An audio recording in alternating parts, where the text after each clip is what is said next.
केंद्रीय गृह मंत्री अमित शाह पश्चिम बंगाल की राजधानी कोलकाता में प्रतिवाद सभा को उन्होंने संबोधित किया।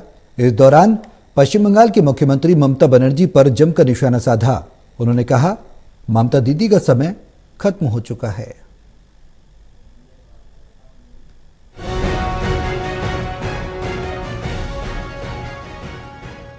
केंद्रीय गृह मंत्री अमित शाह ने पश्चिम बंगाल की राजधानी कोलकाता में प्रतिवाद सभा को संबोधित किया। इस दौरान उन्होंने पश्चिम बंगाल की मुख्यमंत्री ममता बनर्जी पर जमकर निशाना साधा। उन्होंने कहा कि ममता दीदी का समय खत्म हो चुका है। 2024 के चुनाव में पश्चिम बंगाल में बीजेपी सरकार बनाकर सत्ता में आएगी। ये बंगाल की पवित्र भूमि को प्रणाम कर कर मेरी बात की शुरुआत करना चाहता हूं। बंगाल की जनता कहती है, दीदी आपका समय अब समाप्त हो चुका है। पूरे देश का नेतृत्व करता था वो बंगाल, आज सबसे पिछड़ा बनाने का काम दीदी ने किया है।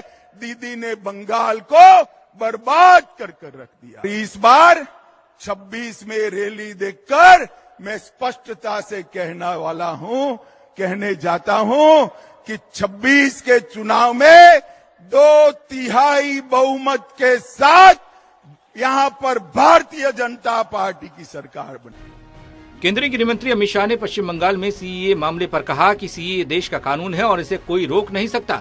हम इसे लागू करके रहेंगे। सीएए देश का कानून है, इसको कोई रोक नहीं सकता और हम सीएए को लागू कर रहेंगे।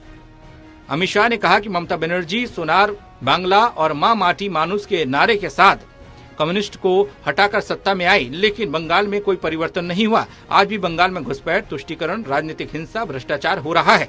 अमित शाह ने कहा कि आह्वान करने आया हूं, अगर 2026 में यहां बीजेपी सरकार बनानी है तो इसकी नींव 2024 के लोकसभा चुनाव में डालकर मोदी जी को देश का प्रधानमंत्री बनाइए। 27 साल बंगाल में कम्युनिस्ट का शासन रहा। तीसरे टर्म में ममता बनर्जी की सरकार बनी। दोनों ने मिलकर बंगाल को बर्बाद किया।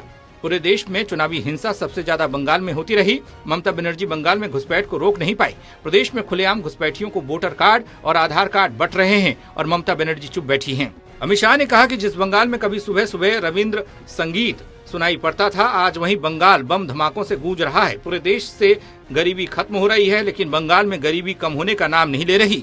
भ्रष्टाचार चरम सीमा पर है। मोदी जी ने पूरे देश से आतंकवाद को समाप्त किया। कश्मीर से जिस धारा 370 को हटाने के लिए बंगाल के सपूत श्यामा प्रसाद मुखर्जी ने बलिदान दिया था, उस धारा 370 को मोदी जी ने समाप्त किया। वामपंथी उग्रवाद को समाप्त किया। भारत के तिरंगे को चंद्रयान 3 के माध्यम से चांद पर पहुंचाया। नई संसद बनाई और देश के अर्थतंत्र को 11वें नंबर से 5वें नंबर पर पहुंचाया। National desk report, total news.